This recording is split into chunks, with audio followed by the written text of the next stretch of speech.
On our nature walk, our first talk about our impact on the environment, written by Dr. Jillian Roberts, foreword by Bob McDonald, illustrated by Jane Heinrichs, narrated by Kirsty Hudson, published by Orca Book Publishers. There is no place like Earth, really. Scientists have sent robots to every planet in our solar system and found thousands of other planets going around stars in our galaxy.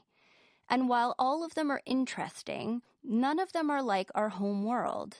Some, like Mercury and Venus, are too hot for humans to visit. Others, such as Jupiter, Saturn, Uranus, and Neptune, are giant balls of gas.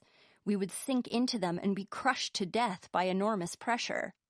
Even Mars, which is most like Earth, is a cold, dry desert world with no oxygen in the atmosphere. If you were to visit Mars, you would find living difficult and dangerous, and you would need to wear a spacesuit every time you went outside. Similar dangers exist on all the other planets found so far. They're interesting, but not like Earth. The search is on for another Earth-like planet, and there is a good chance one will be found somewhere out there. But it will be very, very far away from here, too far for our spaceships to reach in a human lifetime. That means Earth is still the only planet we know of where we can step outside and breathe fresh air, feel the wind in our faces, swim in lakes, and see other creatures that share the world with us. And do it all without wearing spacesuits. Earth is our safe home in a deadly universe. It is important that we look after it, so we will always have fresh air, clean water, and healthy land. It's not too hard to do that. All we need to do is clean up after ourselves and make sure everyone else does the same. After all, it's the only planet we have. Bob McDonald, host of CBC Radio's Quirks and Quarks. Today, my class went on a walk through the forest to learn about nature. Our teacher said it's important for kids to spend time outside. Why? Making friends, playing outside, and getting exercise are important for everyone's physical and mental health. When we spend time in nature, it makes us feel happier. It does good things for our bodies, like improving our ability to remember things and helping us think more clearly. Also, when we spend time outside, we grow our love and appreciation for nature and our environment. Did you know there is really only one ocean on planet Earth because all the oceans join with each other? This means that anything thrown into the water could potentially circle the globe. That's why debris from the tsunami in Japan is still washing up on the beaches of the west coast of North America. The same is true of pollution. The ocean may carry it out of sight, but it will show up on someone else's shore eventually. There is also only one atmosphere and one biosphere, the web of life. Understanding the interconnectedness is understanding our planet, and that is what science does. The next time you go on a nature walk, pay close attention and be aware of the interconnectedness around you. A nature walk can be almost anywhere, on the beach, in the forest, or in your neighborhood park. Bob McDonald. It looked like some people didn't clean up after themselves when they were here. They left garbage on the path. It's wrong to litter. Why did they do that? Even though many of us were taught not to throw garbage on the ground, some people still do it. Maybe nobody explained to those people how harmful litter is to the environment. Picking up after yourself is a habit, like keeping your room or desk tidy. Littering is when someone leaves their garbage lying around outside. Usually people litter because they don't understand the consequences of doing it, or they think someone else will clean up after them. But littering can harm wildlife and people and contaminate water systems and other natural habitats. It is a major cause of some of the critical environmental problems facing our planet. Sometimes when I go to the beach, I see really big pieces of garbage. how would all that stuff get there? Sometimes things fall off boats and wash up on the shore with the tides. Litter of any size is bad for the plants and animals that live in and around the ocean, and it can even affect the environments of faraway places. Litter is a form of pollution. There is a spiral of currents in the North Pacific Ocean that has created a massive collection of trash known as the Great Pacific Garbage Patch. This garbage floats between the west coast of North America and Japan. Some of the garbage is from vessels, but much of it originates on land, and much of it is plastics. These plastics break down into tinier pieces of plastic, called microplastics, which will never fully break down or disappear, and which can kill wildlife. Are there other kinds of pollution besides garbage? Yes, lots of things we do and use in our daily lives contribute to pollution. The exhaust from gas-fueled vehicles and jet-fueled airplanes pollutes the air, for example. The process of making clothes and buildings can release chemicals that pollute the air, the soil, and even water systems. And as the world's population increases, so does the pollution we humans create, as our need for things like energy, water, and food grows. Pollution comes in many forms. Sometimes pollution is invisible, but whether we see it or not, it can harm animals, people, and plants. Air pollution occurs when harmful chemicals and gases are released into the air. Land pollution is when waste or garbage is deposited on the land. Water pollution is when materials contaminate the water. Thermal pollution is when the overall temperature of a body of water changes, which harms fish and other organisms. The constant sound of traffic, construction, and other activities in cities creates noise pollution, and excessive or obtrusive lighting creates light pollution, which can damage wildlife cycles and human health. How do more people and more needs affect the environment?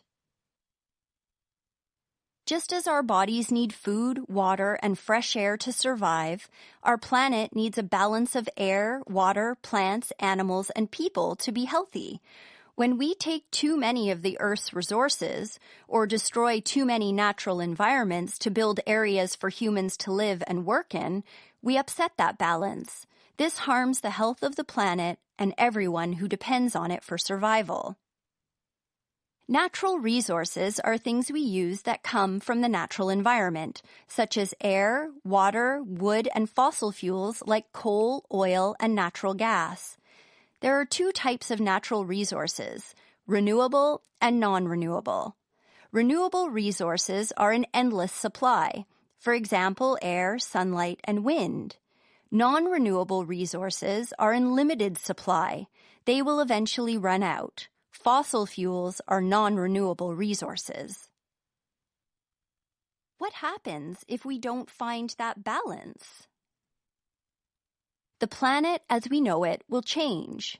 There is only one planet Earth, and many of its resources will not last if we keep using them the way we have been. The truth is, right now, we aren't doing a very good job of taking care of our planet.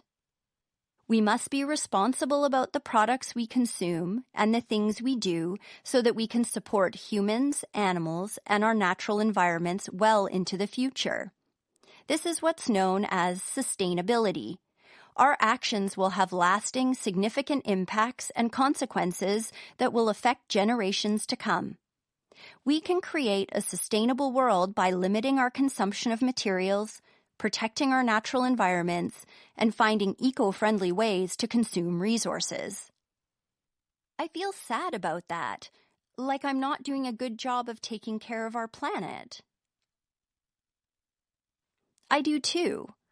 The Earth is a special place, and we all have a responsibility to do everything we can to protect it, for ourselves and for the people who will live here after us, our children, their children's children, and so on. Always look for ways to reduce what you use. reuse the things you have, and recycle whatever you can't use anymore. The Iroquois, or Haudenosaunee, have a belief that we should make decisions today that will benefit people 7 generations into the future, about 140 years. This concept is called the Great Law of the Iroquois, or the 7th generation principle. So next time you are about to throw something in the trash that could be recycled, or you're about to leave the lights on in your house, ask yourself, how may this affect people 7 generations from now? Is anybody doing anything to help our environment? Yes, many countries around the world have agreed to work together to help preserve the Earth. There are international agreements and laws within countries, states, or provinces, and cities to help make sure we are taking better care of our environment. And lots of scientists, entrepreneurs, activists, and kids just like you are doing what they can to help our planet. The Paris Agreement is an agreement within the United Nations Framework Convention on Climate Change, UNFCCC, on how to respond to climate change. A primary goal is to keep the rise in global temperature this century to well below 2 degrees Celsius, 35.6 degrees Fahrenheit, and to reduce it even further in the future to 1.5 degrees Celsius, 34.7 degrees Fahrenheit. As of June 2019, 195 countries around the world had signed the agreement, which means they have promised to reduce their carbon dioxide emissions over time. What can I do to help? You can do a lot to protect your environment and help your community at the same time. You could start a cleanup club to deal with litter near your school or in your neighborhood. You could keep a bag in your backpack and pick up trash you see when you are out for a walk with your family. Wear reusable gloves and make sure you don't pick up anything that looks sharp. It could be dangerous. You can even suggest to your teacher that the students in your class each bring a garbage bag along on every field trip. Community and environmental tips for kids. Start an art club at your school and use recycled materials. Grow your own vegetable garden. Ask a grown-up to help you. Walk or ride your bike to school if you can. Unplug your electronics when you aren't using them and turn off the lights when you leave a room. When you have picnics with your family, pack food in reusable jars and containers. Give gently used books instead of goodie bags at your next birthday party. But I'm just one kid. How can I make a big difference? You may be just one kid, but you've got something special that is unique to you, your imagination. Many of the world's biggest problems have been solved by people who use their imaginations to figure out solutions. Just asking questions about what you see around you is a great start. Meet Greta Thunberg. Even kids can change the world. Greta Thunberg is a Swedish climate activist who has taken the world by storm. Frustrated with the lack of action taken by adults, Greta decided to take matters into her own hands. She began to skip school on Fridays and protest for climate action outside the Swedish parliament buildings. Her initiative grew into an international initiative, whereby school kids from around the world organized school strikes for climate on Fridays. Greta's contribution to raise awareness about climate change garnered her a nomination for the Nobel Peace Prize. How can an imaginary idea fix a real problem?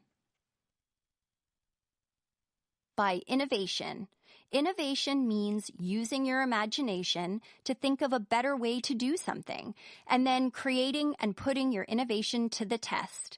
And kids are great innovators. The next time you see a problem in the world around you, imagine how you could solve it. Who knows, you might come up with the next great invention. Meet Anne Makazinski. Anne is a student, inventor, and social entrepreneur who grew up in Victoria, BC. She started participating in science fairs in the 6th grade. In the 10th grade, inspired by a friend in the Philippines who had no electricity for light to study by at nighttime, she invented the hollow flashlight. This is no ordinary flashlight. It is powered by the body heat of the human hand. Just by holding the flashlight, you are charging it. Amazing! And because it doesn't need batteries, there are no batteries to recycle. How can I become someone who innovates? The best way to get your imagination going is to spend lots of time playing outside, exploring your community, and asking lots of questions about the world around you. Take a moment to think about what you see when you go on a nature walk with your school. Are there problems you can help fix? Are there friends and family who would help you? Brainstorm ideas on your own and with others to see what you can come up with. Then choose one idea you're passionate about and get started. There are always new ways to solve problems and work together to protect our environment and all the humans and animals who live in it. Meet some more people who have used their imaginations to help clean up our world. The Wavestar machine was initially thought up by Danish brothers and innovators Niels and Kjeld Hansen, who came up with the concept in 2000 after being inspired by their love of water. The Wavestar machine converts kinetic wave power into electricity. This technology has been evolving for over a decade. This innovative machine sits in the water with special floats that harvest the energy of waves, similar to how windmills capture energy. The scientists at Wavestar believe that we will need diverse sources of unlimited clean energy to meet the energy needs of the 21st century. Long gone are the days when we could rely on fossil fuels. I wonder how many other cool ideas will be shared in the years to come. Deepika Kurup is a young scientist, speaker, social entrepreneur, and student at Harvard University. Deepika has been passionate about solving the global water crisis since she was in middle school. What sparked her passion was seeing children in India drinking dirty and contaminated water. Over the next few years, she researched and developed a simpler and more cost-effective water purification system using solar energy from the sun, to help remove contaminants from drinking water. Param Jaggi is an American inventor and social entrepreneur. When he was 15, Param invented the EcoTube, a device that can be clipped onto the exhaust pipe of a car, which is where carbon dioxide is emitted. The device passes the carbon dioxide through live algae and converts it to oxygen and sugar. His invention reduces carbon dioxide emissions by 50%. A note from Dr. Jillian Roberts, author and child psychologist. When we launched the World Around Us series, we quoted Google's education evangelist Jamie Cassap, who said, "Don't ask kids what they want to be when they grow up, but what problems they want to solve." Protecting our environment is one of the most pressing problems our world is facing today. I challenge all the readers of this book to try to solve the environmental problems in their particular corner of the world. Sometimes little solutions can inspire bigger solutions. We are all part of the interconnectedness of nature, and the world needs our collective problem-solving innovations. Perhaps you will be inspired to solve an environmental problem the next time you go on a nature walk. You have been listening to On Our Nature Walk, our first talk about our impact on the environment, written by Dr. Jillian Roberts, foreword by Bob McDonald, illustrated by Jane Heinrichs, narrated by Kirsty Hudson, published by Orca Book Publishers. For more great titles, please visit orcabook.com.